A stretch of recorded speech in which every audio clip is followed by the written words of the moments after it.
दोस्तों नमस्कार, स्वागत है आप सभी का मेरे YouTube channel Avantika coaching classes पर। दोस्तों जैसा कि आप देख सकते हैं 10th क्लास यानी 10वीं कक्षा सामाजिक विज्ञान सोशल साइंस के लिए 5 इम्पोर्टेंट क्वेश्चन की एक सीरीज़ चला रखी है दोस्तों, जिसमें मैं आपको क्वेश्चन के साथ साथ आंसर भी बता रहा हूँ, है ना। 5 इम्पोर्टेंट क्वेश्चन विथ आंसर। और दोस्तों यहाँ पे इम्पोर्टेंट बात यह है कि हिंदी और इंग्लिश दोनों ही मीडियम में मैं आपको आंसर प्रोवाइड करवा रहा हूँ, है ना, जो कि यूट्यूब के किसी वीडियो में आपको नहीं मिलेगा। और 5-5 क्वेश्चन डेली अगर आप इस वीडियो के साथ याद करते हैं जो मैं बता रहा हूँ आपको, तो दोस्तों आप इजीली अच्छे खासे मार्क्स कवर कर सकते हैं। तो पहले मेरी कोशिश है कि 4 या 5 वीडियो में पहले सोशल साइंस के ले आऊँ, उसके बाद में 4-5 वीडियो जो है साइंस के लेके आऊँगा, उसके बाद मैथ्स के भी लेंगे। तो इस तरह से मैं कोशिश करूँगा वीडियो ज़्यादा से ज़्यादा लाने की और आपकी तैयारी करवाने की। तो दोस्तों जुड़े रहिएगा अंत तक हमारे साथ वीडियो में, बिना स्किप किए वीडियो को देखिएगा दोस्तों, ताकि मैं बीच में आपको कुछ ऑब्जेक्टिव भी बताऊंगा जो कि आपको बोर्ड के एग्ज़ाम में देखने को मिल सकते हैं। तो चलिए दोस्तों, अगर आप पहली बार हमारे वीडियो को देख रहे हैं तो वीडियो को लाइक और शेयर करें, चैनल को ज़रूर सब्सक्राइब कर लें, ताकि जब भी कोई ऐसे एजुकेशनल वीडियो में डालूंगा तो दोस्तों सबसे पहले आप तक पहुँचेगी। चलिए स्टार्ट करते हैं दोस्तों। तो इस वीडियो का हमारा पहला क्वेश्चन है दोस्तों, जैसा कि आपको पता है 2 वीडियो में पहले 5-5 क्वेश्चन के बना के डाल चुका हूँ। तो ये हमारा सीरीज़ का तीसरा वीडियो है, इसलिए क्वेश्चन नंबर 11 डाला है। देख सकते हैं मोस्ट इंपॉर्टेंट क्वेश्चन है, स्व सहायता समूह किसे कहते हैं, इसके संगठन के उद्देश्य लिखिए। यानी सेल्फ हेल्प ग्रुप जो है वो क्या है, what is self help group, right about the objective of its formation. तो इसके ऑब्जेक्टिव्स भी लिखना है दोस्तों। तो पहले हम हिंदी मीडियम में आंसर देखेंगे, फिर इंग्लिश मीडियम में। ओके, तो ये देख सकते हैं स्वयं सहायता समूह जो है गरीब व्यक्तियों का एक स्वैच्छिक संगठन है। स्वैच्छिक मतलब अपनी इच्छा से कोई व्यक्ति इसमें शामिल हो सकता है। वो संगठन है जो अपनी गरीबी दूर करने, नियमित बचत करने और सामूहिक रूप से रोजगार का अवसर पैदा करने के लिए बनाया जाता है।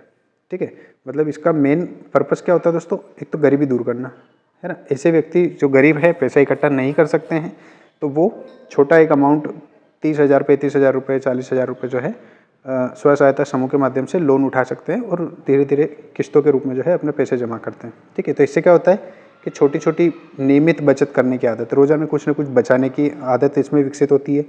सामूहिक रूप से रोजगार के अवसर भी पैदा होते हैं, है ना। इसी उद्देश्य से इस स्वयं सहायता समूह को बनाया जाता है। ठीक है, और इसमें होता क्या है दोस्तों, तो ये देखिए, इस समूह के नाम पर एक खाता बनाया जाता है ना। बैंक में जो है एक अकाउंट खोला जाता है जो इस समूह के नाम पे होता है।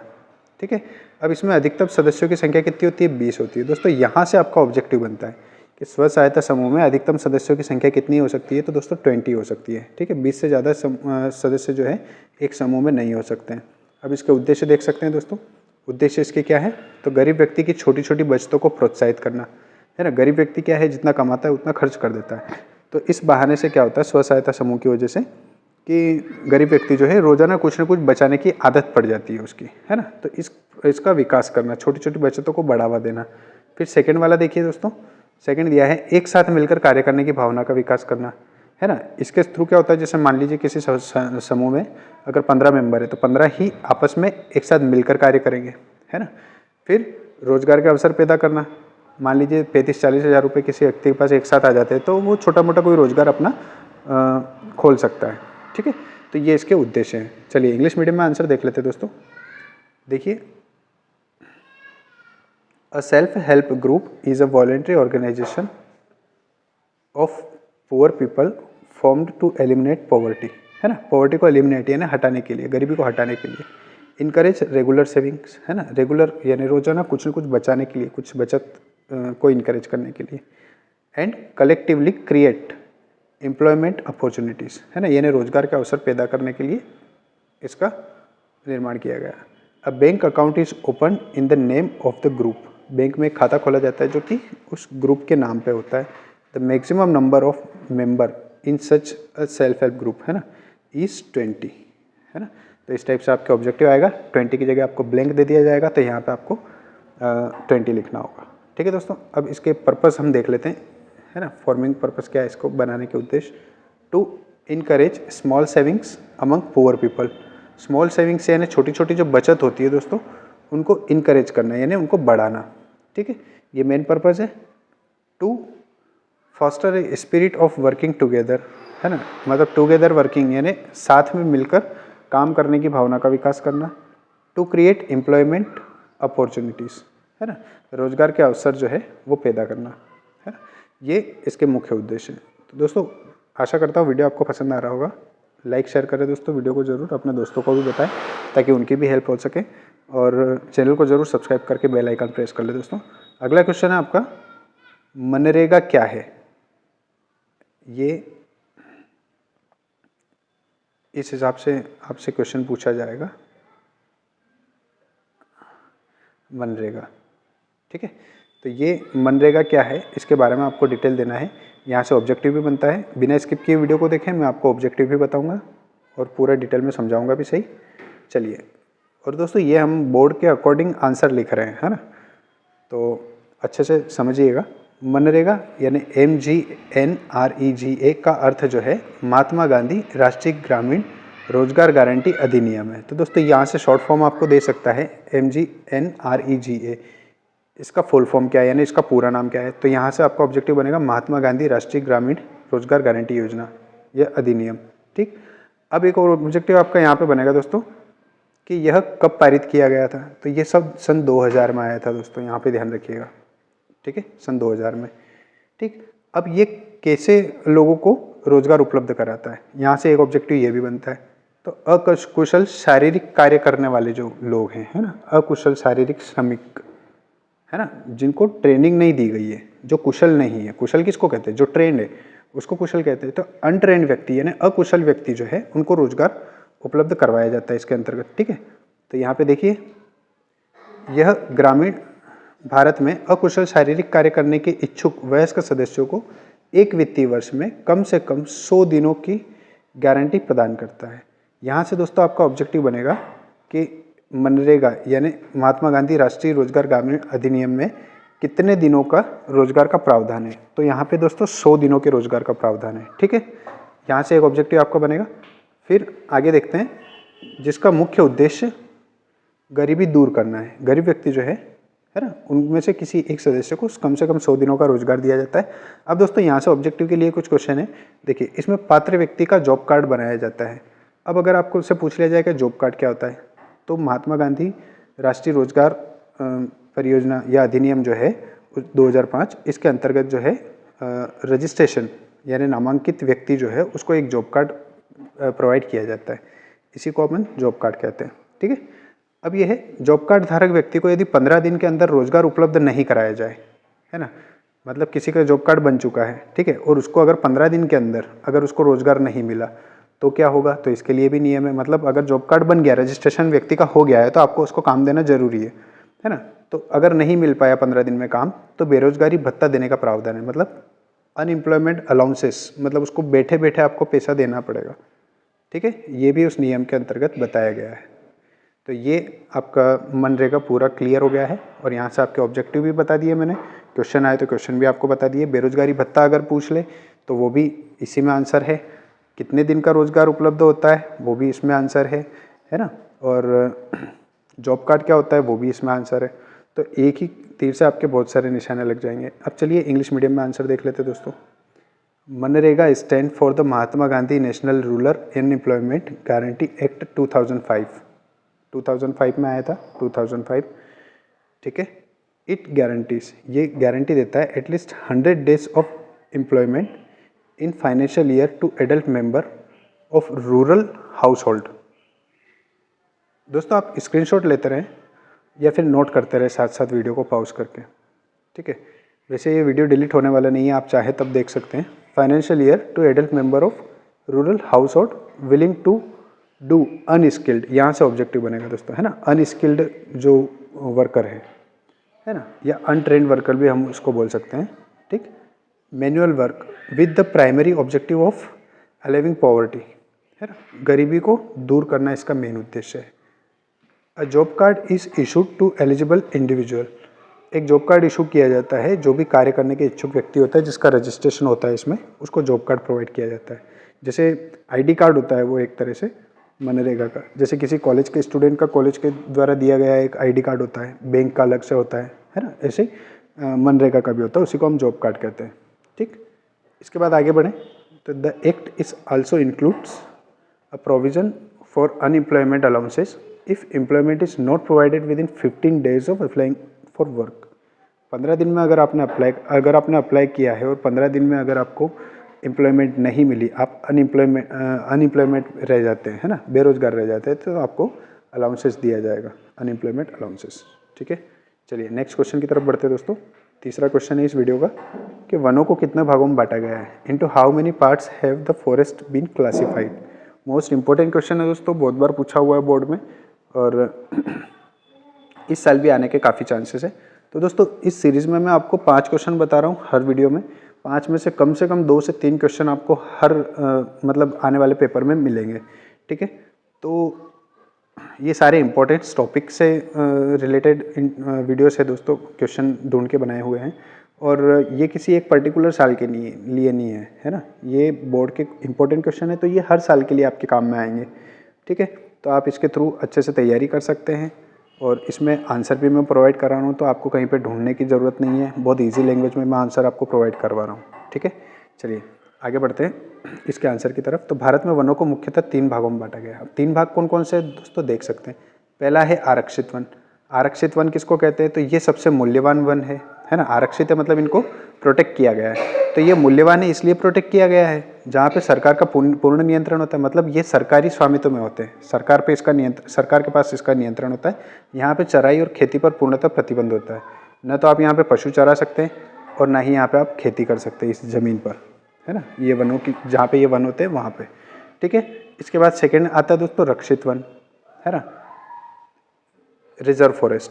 तो इसमें क्या होता है, इन वनों की सुरक्षा सरकार करती है, लेकिन स्थानीय लोगों के कुछ नियमों के साथ चराई और लकड़ी काटने की अनुमति मिल सकती है। वन विभाग जो है यहाँ पे लकड़ी काटने की अनुमति भी देता है, क्योंकि जंगल में ज़्यादा पेड़ पौधे हो जाते हैं तो फिर आने जाने में कठिनाई होती है, और पशुओं को चराने के लिए भी यहाँ पे अनुमति मिल सकती है ना। ये रिजर्व फॉरेस्ट है। ठीक, प्रोटेक्टेड फॉरेस्ट जो है आरक्षित वन में बिल्कुल भी ह्यूमन एक्टिविटी बैन होती है। रक्षित वन जो है ना, रिजर्व फॉरेस्ट, इसमें थोड़ी सी ह्यूमन एक्टिविटी कुछ नियमों के साथ अलाउ होती है। इसके बाद हम आगे बढ़ते हैं तीसरा तरह का जो वन है दोस्तों, ये है अवर्गीकृत वन, यानी अनक्लासिफाइड फॉरेस्ट। ये अन्य प्रकार के वन है जो सरकार, व्यक्ति या समुदाय के स्वामित्व में होते हैं। इस पर व्यक्तियों का भी स्वामित्व हो सकता है, समुदाय का भी स्वामित्व हो सकता है और सरकार का भी स्वामित्व हो सकता है। ठीक है, जो क्लासिफाइड नहीं होते। ठीक, चलिए इंग्लिश मीडियम में देख लेते हैं। Forest in India are primarily divided into 3 categories. ठीक, तो फर्स्ट कैटेगरी देख सकते हैं reserve forest. These are the most valuable forest where the government has complete control. Grazing and cultivation are strictly prohibited here. ठीक है, explain मैं पहले ही कर चुका हूँ। Protected forest, these forests are protected by the government, but local people may be allowed to graze livestock or cut timber under certain regulations. ठीक है, next third type का देख लिए, अनक्लासिफाइड फॉरेस्ट। इसमें क्या होता है, तो these are other type of forest और owned by the government, individual और कम्युनिटीज़। ठीक है, आपने कांतारा फिल्म देखी होगी जिसमें एक कम्युनिटी होती है, उसको जो जंगल है वो एक राजा के द्वारा दे दिया जाता है ना। तो उसी टाइप से कम्युनिटीज़ का भी उस पर स्वामित्व होता है। ठीक है, चलिए नेक्स्ट और सेकंड लास्ट क्वेश्चन है इस वीडियो का दोस्तों, चौथा। संचार के 4 साधनों के बारे में लिखिए। Right about 4 means of communication. दोस्तों बहुत इजी पेपर आता है पर बच्चे क्वेश्चन को समझ नहीं पाते हैं, इसलिए मैं ये सीरीज लेके आया हूँ ताकि बच्चों को अच्छे से क्वेश्चन भी एक्सप्लेन कर दूँ और आंसर भी एक्सप्लेन कर दूँ। तो संचार के प्रमुख साधन निम्नलिखित है। फर्स्ट लाइन आपको ये लिखना है, मैं आपको पहले भी बता चुका हूँ। कारण आए, विशेषता पूछे या उपाय पूछे, है ना, कुछ भी पूछे तो आपको पहली लाइन यही लिखना है कि संचार के प्रमुख साधन निम्नलिखित है या फलाने के कारण निम्नलिखित है। ठीक, चलिए आगे बढ़ते हैं। तो पहला आता है दोस्तों मोबाइल फ़ोन। संचार यानी कम्युनिकेशन के बारे में पूछ रहा है, तो कम्युनिकेशन के लिए मोबाइल फ़ोन सबसे पहला इक्विपमेंट है। तो ये सबसे तेज और व्यक्तिगत संचार का साधन है। इसे वॉइस कॉल कर सकते हैं हम, है ना, मैसेज और इंटरनेट के उपयोग से दुनिया भर में कहीं भी इससे बात कर सकते हैं। ये सब चीज़ें आपको पता ही है। फिर आता है दोस्तों इंटरनेट। इसके माध्यम से ईमेल भेज सकते हैं। सोशल मीडिया और वीडियो कॉन्फ्रेंसिंग के द्वारा क्या करते हैं, जानकारी तुरंत साझा की जा सकती है, वो भी देखते हुए। ठीक है, फिर आता है आपका टेलीविज़न यानी टीवी। यह एक दृश्य श्रव्य माध्यम है जिसे देखा भी जा सकता है, सुना भी जा सकता है। जो मनोरंजन के साथ साथ समाचार और शिक्षा का भी बड़ा साधन है। ठीक है, इसके बाद नेक्स्ट है दोस्तों लास्ट चौथा साधन समाचार पत्र यानी न्यूज़पेपर। तो ये लिखित संचार का एक पारंपरिक लेकिन प्रमुख साधन है। पारंपरिक यानी पुराना, काफ़ी पुराना साधन है, जो मुद्रित शब्दों मतलब प्रिंटेड है ना, छपे हुए शब्दों और चित्रों के माध्यम से दुनिया भर की सूचनाएं और समाचार प्रदान करता है। ठीक, ये इतना आपको लिखना होगा दोस्तों। अगर ये क्वेश्चन आता है तो आपके कम से कम 4 नंबर में आएगा, 3 से 4 नंबर में। ठीक है, इंग्लिश मीडियम में देख लेते हैं दोस्तों। 4 मेजर मीन्स ऑफ कम्युनिकेशन। तो देखिए फर्स्ट है मोबाइल फ़ोन, वही एक्सप्लेन में कर ही चुका हूँ, पढ़ के बता देता हूँ। This is the faster and most personal means of communication allowing for voice call, messaging and internet access to connect with people anywhere in the world. ठीक है, नेक्स्ट देख लेते हैं सेकेंड है internet. Through the internet information can be shared instantly via email, social media and video conferencing. Third देखिए दोस्तों, third है आपका टीवी यानी टेलीविज़न। दोस्तों टेलीविज़न में देखिए this is an audio visual medium and a major source of entertainment, news and education. Fourth है दोस्तों आपका देखिए न्यूज़पेपर। तो न्यूज़पेपर भी देख ही लेते हैं। This is a traditional but important means of return communication providing information and news from around the world through printed words and images. ठीक है, ये आपके 4 क्वेश्चन दोस्तों कंप्लीट हो चुके हैं। 5वें क्वेश्चन की तरफ बढ़ते हैं दोस्तों। मोस्ट इंपॉर्टेंट है स्पिनिंग जेनी क्या है। देख सकते हैं आप spinning jenny, what is spinning jenny. तो स्पिनिंग जेनी के बारे में पढ़ लेते हैं दोस्तों। चलिए, स्पिनिंग जेनी सन 1764 दोस्तों यहाँ से पे ऑब्जेक्टिव बनता है। ठीक है, ये 2 ऑब्जेक्टिव बनते हैं यहाँ से। फर्स्ट ऑब्जेक्टिव आपका बनेगा कि स्पिनिंग जेनी का आविष्कार कब किया गया, तो सन 1764 में। और फर्स्ट में इसका आविष्कार किसने किया था, तो जेम्स हरगिव्स ने किया था। ठीक है दोस्तों, 2 ऑब्जेक्टिव आपके यहाँ से बनेंगे। तो स्पिनिंग जेनी 1764 में जेम्स हरगिव्स द्वारा विकसित एक कताई मशीन थी। कताई मतलब दोस्तों कपड़ा बनाने के लिए जो मशीन यूज होती है उसको कताई मशीन कहते हैं, धागे से कपड़ा बनाना। ठीक है, जिसने वस्त्र उद्योग में औद्योगिक क्रांति ला दी है ना। पहले जो थे लोग हाथों से कपड़े बुनते थे, फिर क्या हुआ 1764 में ये स्पिनिंग जेनी मशीन आई थी। ठीक, तो इसके द्वारा क्या हुआ दोस्तों कि जहाँ पे मजदूर काम करते थे वहाँ पे मजदूरों को हटा के स्पिनिंग जेनी का यूज़ किया गया। क्यों किया गया, तो यह एक ऐसी मशीन थी जो एक साथ लगभग 80 से अधिक धागे काट सकती थी। एक व्यक्ति एक धागा काटता है तो 80 धागे काटने के लिए 80 व्यक्तियों की जरूरत पड़ती थी दोस्तों। ठीक है, और ये मशीन 80 व्यक्तियों का मतलब कम से कम 8, पहले ये 8 धागे एक साथ काटती थी, फिर धीरे धीरे करते करते इसकी कैपेसिटी बढ़ी और यह 80 धागे तक लगभग एक साथ काट सकती थी। तो इसकी कैपेसिटी इतनी बढ़ गई दोस्तों। तो इससे क्या हुआ कि आसपास के जो लोग वहाँ पे काम करते थे, जो मजदूर थे है ना, वो सभी बेरोजगार हो गए। अब इससे क्या हुआ कि इससे उत्पादकता में तो वृद्धि हुई। ठीक है, मतलब प्रोडक्शन तो बढ़ गया, बट इसके कारण मजदूरों को काम छिन गया है ना। लोग जो वहाँ पे काम करते थे अब उनको काम नहीं मिला और गुस्साए हुए लोगों ने स्पिनिंग जेनी का विरोध शुरू कर दिया, मतलब तोड़फोड़ भी स्टार्ट कर दी थी उस समय में। ठीक है, तो ये स्पिनिंग जेनी की कहानी थी दोस्तों। चलिए इंग्लिश मीडियम में देख लेते हैं इसका थोड़ा सा, तो पढ़ के बता देता हूँ मैं। देखिए, the spinning jenny was a spinning machine developed by James Hargreaves in 1964 which revolutionalised the textile industries. ठीक है, it was a machine that could spin approximately 18 or more threads simultaneously, significantly increasing productivity. This led to job losses for many workers, है ना। बहुत सारे workers जो है उन्होंने अपनी जॉब जो है लूज कर दी थी। And angry mobs begin protesting against the spinning jenny. ठीक है, और जो गुस्साई हुई भीड़ ने स्पिनिंग जेनी का विरोध शुरू कर दिया था। तो ये कहानी है दोस्तों। ये आपके 5 इंपॉर्टेंट क्वेश्चन पूरे हो चुके हैं दोस्तों। अगर वीडियो आपको पसंद आया है लाइक शेयर करें, चैनल को सब्सक्राइब करें, और अगर आप चाहते हैं कि ऐसे ही वीडियो मैं आपके लिए और लाता रहूं तो मुझे कमेंट करके ज़रूर बताएं कि वीडियो आपको कैसा लगा। चलिए मिलते हैं अगले वीडियो में, तब तक के लिए धन्यवाद।